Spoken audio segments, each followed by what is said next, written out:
기아 타이거즈가 또다시 예비 FA에 대한 파격적인 프리미엄을 제시할지 관심이 집중된다. 올 겨울 협상에서 중견수 김호령이 급등의 주인공으로 꼽힌다. 기아는 올해 정규 시즌을 8위로 마감했다. 팀 성적도 부진했고 부상자가 많았던 탓에 선수들의 개인 기록 대부분이 기대에 미치지 못했다. 이에 따라 이번 연봉 협상 테이블의 분위기는 예년보다 침체될 것으로 보인다. 당연히 예외는 존재한다. 김호령을 비롯해 오선우, 성영탁 등 이번 시즌 두드러진 성장을 보인 선수들은 상당한 인상을 기대할 수 있을 전망이다. 다음 시즌 예비 FA 자격을 얻는 김호령의 인상률에 특히 많은 눈길이 간다. 그의 올해 연봉은 8천만 원이었다. 군산상고와 동국대를 나와 2015년 기아에 입단한 이후 그는 단 한 번도 연봉 1억 원을 넘어본 적이 없다. 데뷔 11년 만에 백업 역할을 벗어나며 생애 첫 억대 연봉이 코앞에 와 있다. 기아는 지난해 연봉 협상에서 예비 FA 선수들에게 특별히 관대한 모습을 보였다. 이는 주요 전력의 이탈을 막기 위한 전략적 선택이었다.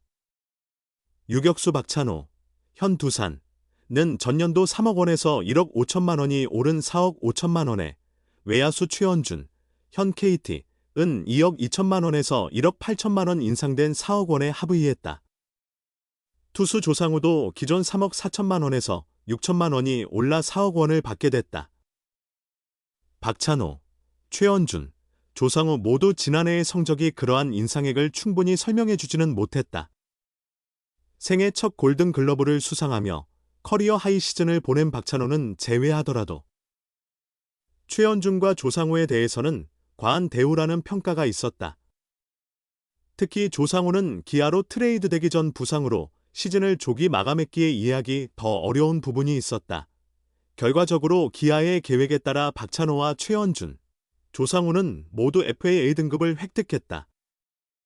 최원준은 시즌 중 NC 다이노스로 트레이드되며 보상 혜택을 기아가 얻지는 못했으나 박찬호는 두산과 4년 80억 원 계약으로 팀을 옮기면서 기아에 9억 원의 보상금을 가져다 주었다.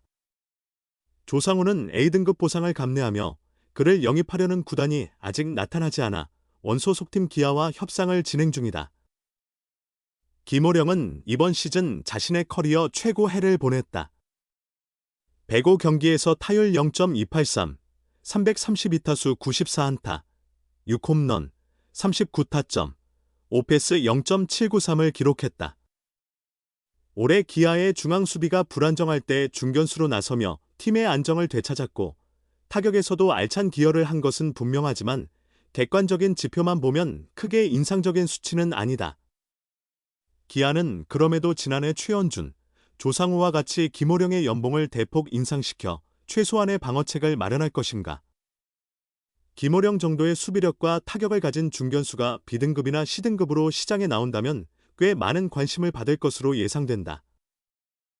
올겨울 기아의 내부 페이였던 포수 한승택이 C등급 효과를 확실히 누리며 KT와 4년 10억 원에 계약한 사례가 있다. 기아 타이거즈의 외야수 김호령이 연봉 인상과 내년 FA 성공을 예고하고 있다. 기아 타이거즈 외야수 김호령의 예상 인상액이 주목받는다. 한때 존재감이 약했던 선수였지만 이번 시즌 주전 중견수로 도약하며 데뷔 후 가장 뛰어난 성과를 기록했다. 팀이 우승에서 8위로 추락하며 대거 삭감되는 분위기 속에서도 그는 확신에 찬 모습으로 연봉 상승 계약을 앞두고 있다. 역대 최고 연봉 갱신이 유력한 상황이다. 기아는 지난해 우승을 차지하자마자 역대 최고 수준의 연봉 인상을 단행했다.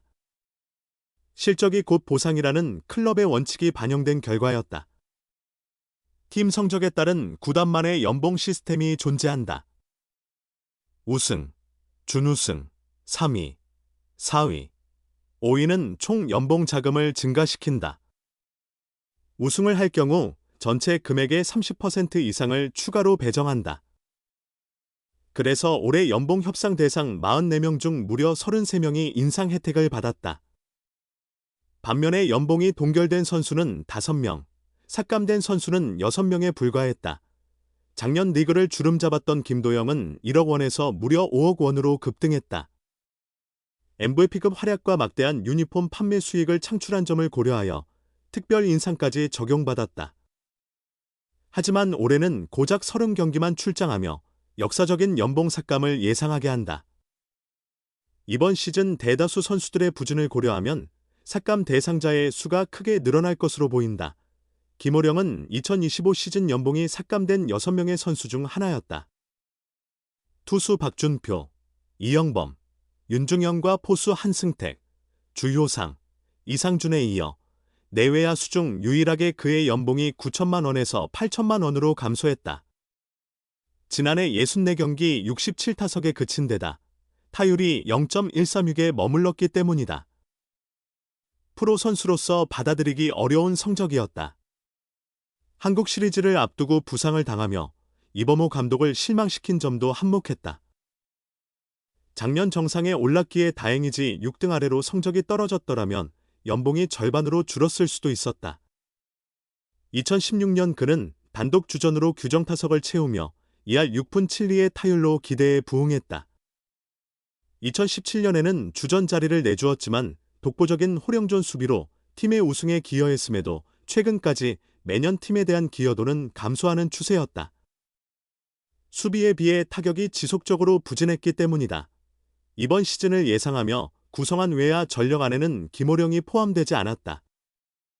최현준이 주전이었고 100억 경쟁에서도 박정우와 신인 박재현에게 밀려 개막전을 2군에서 시작했다.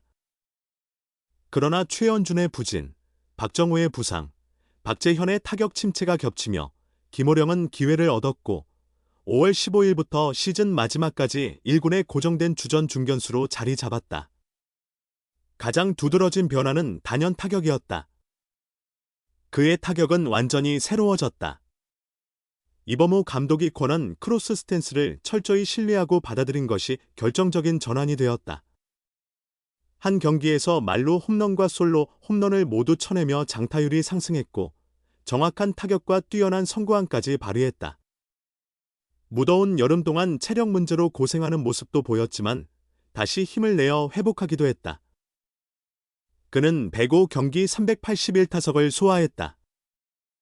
규정 타석에는 미치지 못했지만 2할 8푼 3리의 타율의 6홈런, 39타점, 46득점, 12도루, 오패스 0.793을 기록했다. 장타율 434, 과출루율 359은 그 어느 때보다 높았다.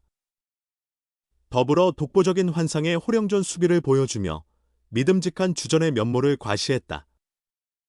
다시 역대 연봉자 반열에 오를 가능성은 매우 높아 보인다. 이범호 감독은 김호령을 다음 시즌에도 중견수 주전으로 확고히 밀고 나갈 것임을 밝혔다. 뛰어난 경기 체력으로 부상만 없다면 풀타임 소화 능력은 충분하다. 빠른 발과 작전 수행 능력을 갖춰 팀을 떠난 박찬호를 대신해 리드오프 역할도 수행할 수 있을 것이다. 내년에는 억대 연봉을 넘어선다.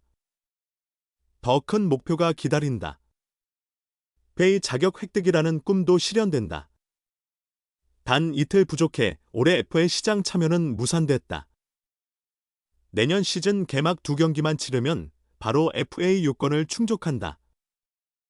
오히려 구단 측에서 장기 계약을 제안할 수도 있다. 내년에 올해와 같은 타격과 규정 타석을 채운다면 FA 시장에서 파격적인 대우를 기대할 수 있다. 타격이 살아있는 호령존이라면 그의 가치는 급등할 것이다.